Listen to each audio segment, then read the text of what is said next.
It's just before 5 p.m. at a gas station in Las Cruces, New Mexico, where an argument over a beer is about to cost one man his life and land an officer behind bars.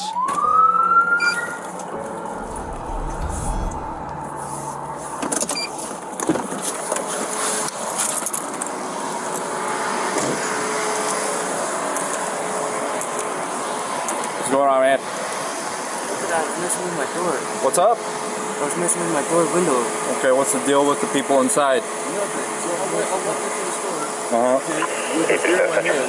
With a beer in your hand? Yeah. Okay. I walked out with a beer in my hand. Look at the camera. He comes outside and he's like, harassing me. Okay. Look at your camera. He said, I'm going to check the camera. I said, check the camera. So you went inside with the beer?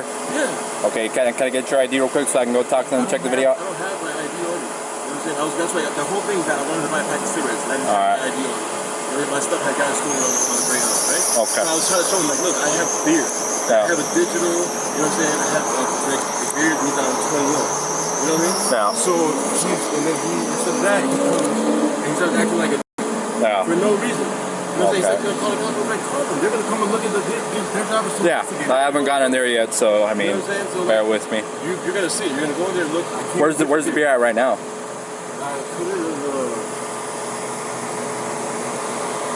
Honestly, I don't even know. I was pissed off. I was watching What's your name, man? Pete? Yeah. What's your last name, Pete? Eze. Huh? Eze. Police later identify the man seen here as 36-year-old Presley Eze, who allegedly tries to identify himself by a different name. By the way, what do the body cams on Law and Crime prove? Maybe that the world is unpredictable, and sometimes when those scary and unpredictable situations arise, having a great lawyer matters, right? Well, that is where our partner and sponsor, Morgan & Morgan, comes in. No, it's not just a place that makes really good hats. This one actually fits me well. No, it's a firm with over 1,000 attorneys. You know why they have so many? Because they win a lot. Past few months, Morgan & Morgan secured a $29 million verdict for a bicyclist in Philadelphia, a $2.7 million verdict for a car accident victim in Florida, and $5.6 million for a car crash victim in Georgia after insurance offered that client $0. And even if you think your case isn't worth millions of dollars, why not start a claim and fight for what you deserve? And Morgan & Morgan makes it so simple. You can start a claim from your phone in just 8 clicks. So if you're injured, you can easily start a claim at forthepeople.com/LC BodyCam or click the link in the description and pinned in the comments. You said that's your ID? Out of Texas or what? I can't hear you, man. Okay.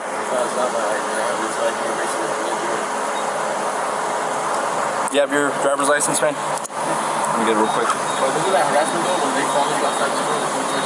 In a form, I mean, if he's in the wrong, he's in the wrong. That's what I'm trying to figure out, okay?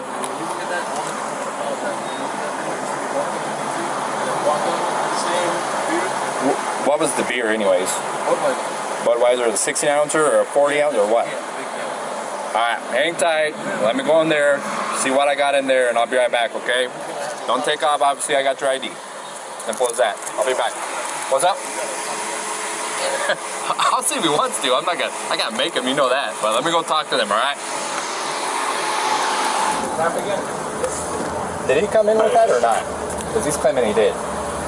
Did he come in with it or not? Okay, give me 1 second.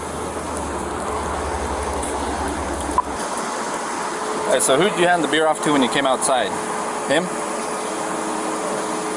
Because they said he passed off the beer when you came outside. Oh yeah. I don't even want it. I apologize.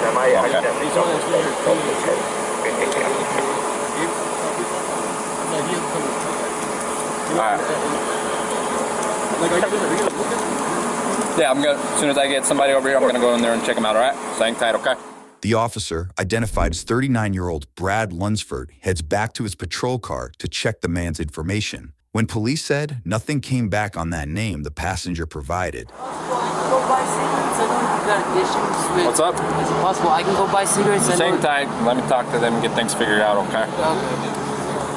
Where do you have an ID out of, Pete?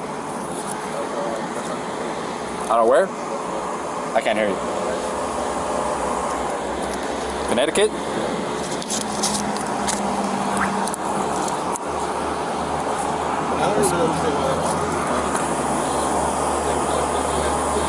Like I said, I'm waiting for somebody to get here so I can go inside and check out the cameras.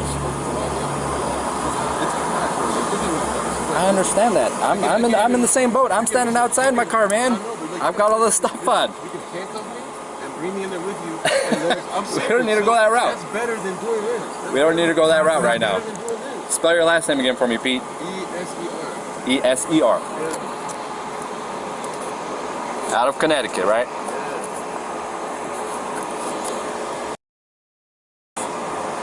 What year? Alright.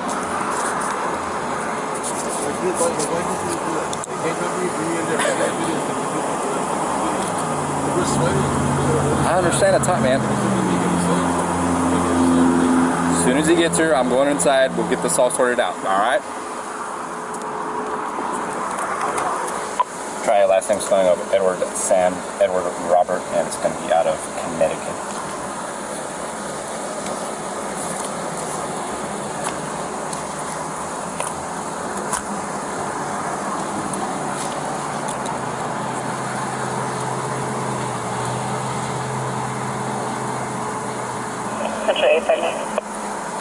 What? Yeah, it's still showing the record on file out of Connecticut with the Edward Sam, Edward Robert. And Officer Lunsford runs the information again with the same result and waits for backup to arrive before confronting the suspect. got a call of train. Stopped the 31 front passenger. He's not coming back on file. Claiming he went in there with the beer and had it, and they were taking the beer. So I got to go inside and see whether or not they have any camera footage. I just poked my in real quick to ask if he came in with it. They said he did. So as soon as he came, the passenger came out, so I can positive the ID, and I've got the driver's ID. There's a guy in the back passenger, right side. So.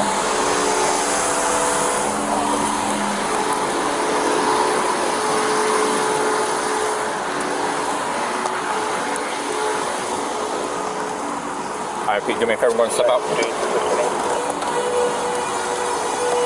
Step out for me, please. No, I don't really want to get out. Okay, I'm not asking you right now. Step out for me. Hold on. Why? No. Can I know why? Because you're not coming back on file, man. Hey, step out of the car. Can I know why? Because you're not coming back on file for me. What does that mean? Step out. You're not coming back on. You can't figure out who you are. Listen. Hey, What do you mean you can't figure out who I am? Because it's not coming back on file. You better come out now, dude. Take my phone. Hey. Okay. You gonna cooperate or what? I'm going to cooperate. Okay.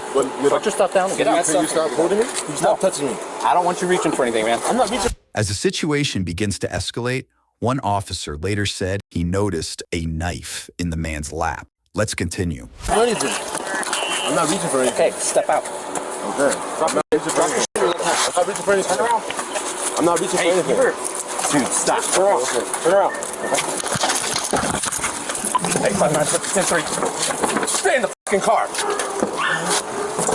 Look at what's on?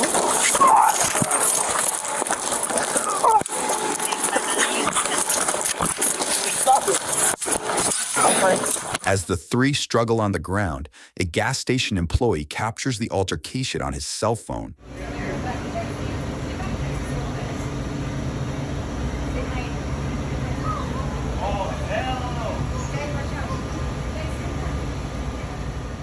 Police said during the struggle, Presley allegedly grabbed one of the officer's tasers seconds before Officer Lunsford pulled his service weapon and shot the 36-year-old in the head, killing him on scene. Keep your hands up!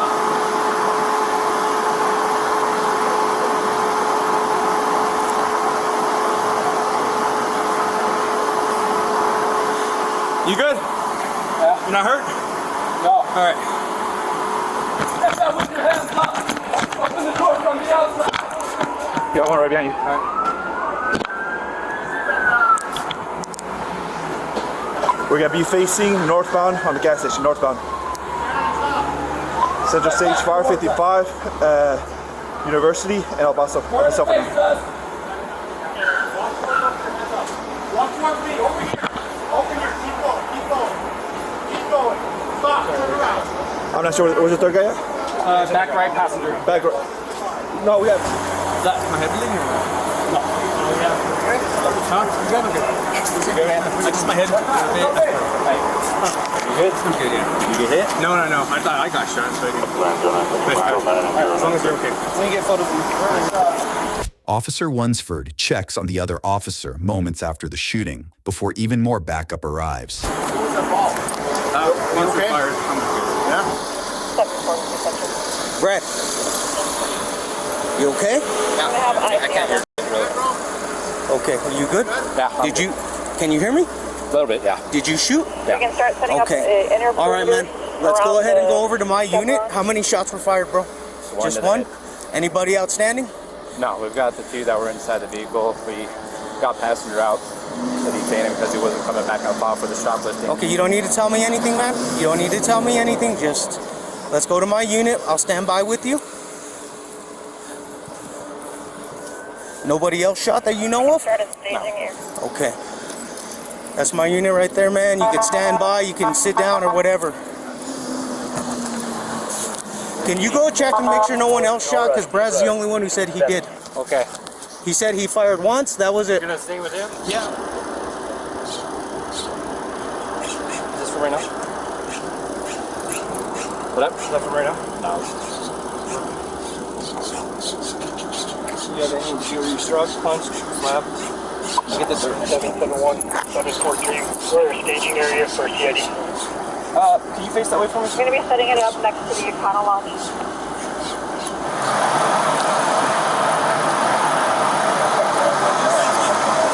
Yeah, we got it. It's over there. Just so you know, I thought about that. No. Don't make any problems. Serious. It's your union advice.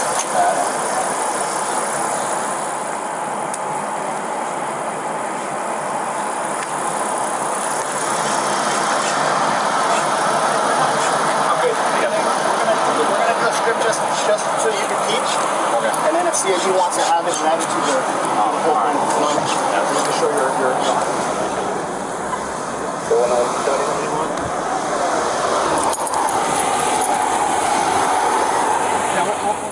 Next, investigators head inside to speak with witnesses. Go ahead. Did you guys see what happened? I saw everything, man. You saw everything? Did you see anything? I didn't hear. I just saw the guy on the floor, like on top of the cop. After that, I heard a gunshot. So, were you a little bit more composed and you were able to tell me what you saw? Yes, I was watching the officer. I don't know who the officer, who was the one in that unit, the first one behind the subject's car. Okay. And I was watching him, and I told him, I looked at my coworker, and I said, he's backing up, something's going on, something spooked him. And that's why we have the people in the back. And so another unit showed up right behind that unit, and they were approaching the subject. The subject started fighting with the two officers. The male subject, the black subject, took him down, just wrestling, and I don't know if he was trying to go for the other officer's gun or he had him in a chokehold. The initial officer? Yes. So the subject was on top of the officer? Yes. And the other officer, I don't know if he was trying to go for the other officer's gun that he had in a chokehold or what, but the other officer pulled out his gun and he just shot him, and I was like, and that's what I saw. The officer and behind him? Yeah. So there was the officer on the ground, and then I think it was the bald-headed subject officer on the ground that was getting wrestled, and the other officer was trying to help him. If you can kind of just give us as much you saw, detail as much as you saw what's going on. I was actually the one who called because he came in, tried to buy a pack of cigarettes. I told him I needed to see an ID. He didn't have one. He walked out. I thought that was the end of it. I saw him walk up to the car. He called another guy. The other guy came in. Same thing. I was like, sorry, I can't do it. It's a second-hand purchase. Right. So, no issues. He walked out. A while after, another guy comes in. I saw him go around the Ramada, and then eventually he came out this way. Same thing. Told him, can't. Second-hand purchase. And then after a while, I just see both of them walk by. So I was like, okay, that's better for me. I don't get in trouble. No sale. And then I completely gave out on that. See, the first suspect coming back again.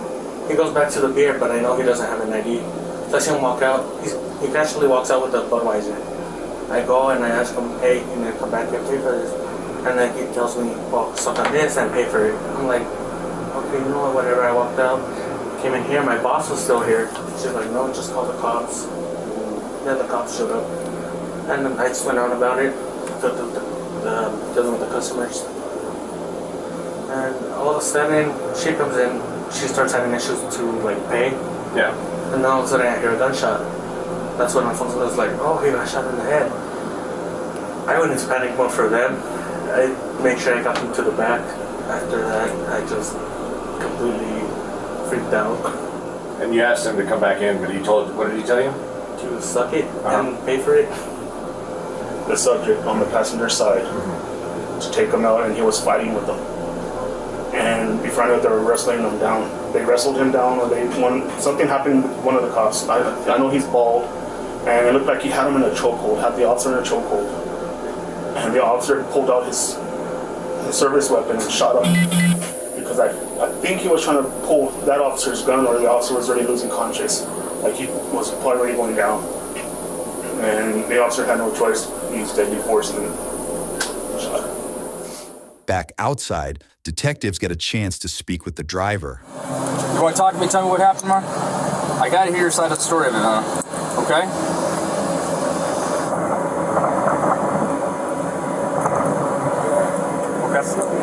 Okay, so we're gonna start slow and just kind of back up how we got here, okay? So you said to me earlier that, remember I tried to ask you this guy what his name was, and you said his name was Slim, right? Slim? They call him Slim? Okay. Where did you meet him at? He wouldn't give me, I guess, I didn't know his name. You know, they're asking him, call him Pete or something.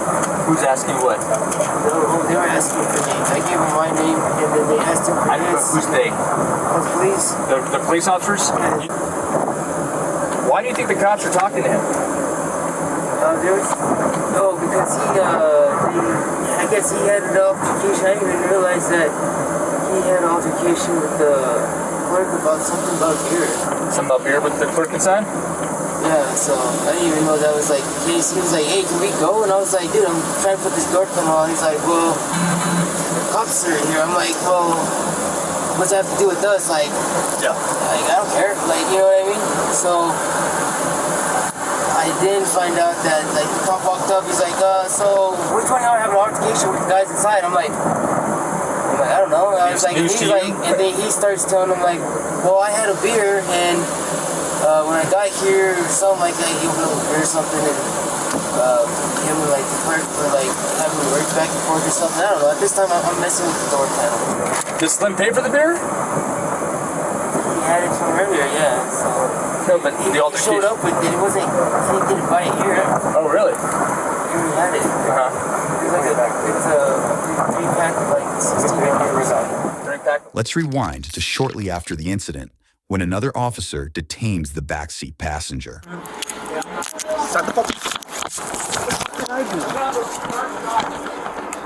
did I do? Stop! Are you gonna be stupid? I'm not stupid. What are you talking about? Hey, what happened? So I got Van Valley.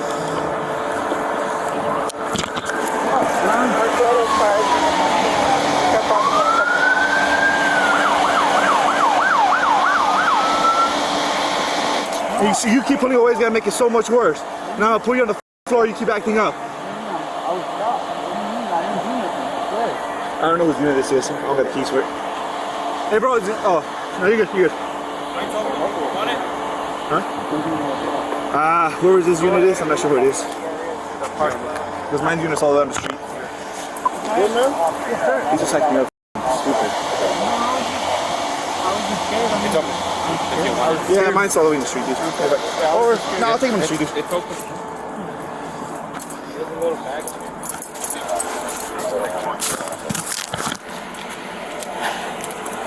Those are mine, dude.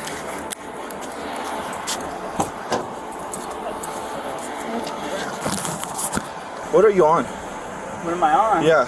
Are you on those pills that are in your bag? No, man. Why were you acting stupid? Someone, your friend just got shot, and you're acting the way you were acting. No, honestly. Okay, so you come out with your hands down and not being cooperative. They were up. My hands were up. I swear, my hands were up, man. Later that night, another potential witness approaches police. You had a question, and so you decided to cross the tape and ask your question? Okay. I was in a gas station, I think, when the guy... Did anybody speak to you? No. I would, was it a black male that got shot? So you said you were there, right? I seen him, there was a guy stealing beer when I was there. Okay. And he come out, and then I sat and watched him in my truck for like 10 minutes. And he was acting goofy, and then he went around the building. Okay. I was just wondering if... Give us 1 second. We'll see if anybody needs to speak to you. So I watched him for like 10 minutes, and I watched the guy, the attendant, question him if it's the same guy. Okay. Days later, Officer Lunsford sits down with investigators and tells his side of the story. Going back to when we tried to get him out to detain him, he pulls back and he's on his phone and he's acting like he's recording. I don't know whether or not he is recording, so I don't know what had changed from the time he was offering himself to be detained to when we went to detain him. He no longer wanted to be detained unless he was hiding something, that he had a warrant out for his arrest. That's why he wasn't coming back on file. That's why he wasn't wanting to be detained. So I tell him, I'm not asking you to get out. You need to get out. He's still kind of pulling back, holding his arms against his body. So I grabbed his right arm and tell him to step out. He's asking why, and I'm telling him why. You're not coming back on file at all. I'm not getting a return. And he keeps asking why, and he's not complying. Officer Arbogast asks him, well, are you going to comply? He says, yeah, I'm going to comply, but he's not doing it. So as we're trying to get him out of the vehicle, you could see underneath that wad of the water can, he's got a knife on his lap. So Officer Arbogast goes to grab the knife. As we're pulling him out, his arm hits Officer Arbogast's hand as he's trying to take him out. So we get him out of the vehicle, and he starts moving himself towards the back of the SUV. As he does that, he grabs the rear passenger door handle and tries to open it, and there's the right rear passenger. So I tell the rear passenger to stay inside the vehicle, which he does. So we're trying to maintain control of the suspect, and like I said, due to his size, it was not possible for us to do. His arms were up towards the top of the SUV on points where I can reach him. I grab onto his belt at one point to try to maintain some type of control, because that was the only thing available to me to try to hold on to. So Officer Arbogast, he wraps his arms around the suspect's waist, so his back is towards Officer Arbogast, and I guess the best way to describe it is Officer Arbogast does basically a suplex where he falls back with the suspect. Officer Arbogast hits his head on the ground as suspect lands on top of Officer Arbogast, and the suspect kind of rolls up in a ball from the momentum of being thrown back. So all his weight is on top of Officer Arbogast. So after they fall to the ground, the suspect flips around on top of Officer Arbogast, and he's mounted him at this point. And as we're struggling to try to control him, which we're not really being able to do, he's saying, stop it, in a calm voice, not frantic, he's not trying to get up and run away or anything like that. He's holding himself down on top of Officer Arbogast as I've got both my arms trying to pull him off of him. And he's not moving. He's pushing down on Officer Arbogast. At one point, he hits him in the face, trying to create distance between him and Officer Arbogast. And I could see him from where I'm at, standing behind both of them, that he's now looking at Officer Arbogast's duty belt. He first reaches down to the gun side of his belt, and he can't get anything from there. So he keeps, as we're trying to fight to control him, he's still looking down at his belt. He sees the taser. I can see out of the corner of his eye how he's looking at it. He sees the taser handle. Obviously, it's bright yellow, so he can see it fairly easy. And it's on the opposite side of his gun. So the taser handle is out towards the suspect. So he tries to take it once, and he's not able to. And then the second time he tries to take it, he ends up taking the taser. I say taser once as it pulls the taser from Officer Arbogast's holster. And he's holding it up, and he's trying to work the safety. I can actually see his fingers trying to work the safety of the taser. So I say taser once as he has it, and at that point, it wasn't a struggle to try to detain him. It was a struggle for Officer Arbogast's life and my life at that point. That was my concern, was he was going to use that taser to severely injure Officer Arbogast or to incapacitate him to try to gain access to his gun, because that's what he initially went for. So I knew that the situation wasn't going to be a good ending if it went any further. So I had to end up taking my duty weapon out. I put it to the back of his head. The suspects, I was still cognizant of where Officer Arbogast was, because I was concerned for his safety. So I ended up placing it directly to the back of his head, downward and to the right, to avoid shooting Officer Arbogast in the process. I fired 1 round into the back of his head. Suspect falls on top of Officer Arbogast. I yell out to Officer Arbogast because he does it. He says, "What?" He's trying to figure out what's going on. I yell out, "Took your taser," and he gets out from underneath him. We back up because we still have the driver and the rear passenger inside of the vehicle. So we're kind of standing out in the open, and so I eventually tell Officer Arbogast, "Let's go to my unit so we have some type of cover." We still don't, Special agents with the New Mexico Attorney General's office later concluded that now former Officer Brad Lunsford's use of force was, quote, not reasonable under the circumstances, and that other, less lethal options could have been used. Brad was charged with voluntary manslaughter and later found guilty by a jury. However, before facing sentencing that investigators said could have resulted in up to 9 years in prison, Brad was granted a new trial by a judge due to juror issues. At last check, the new trial date has not yet been set.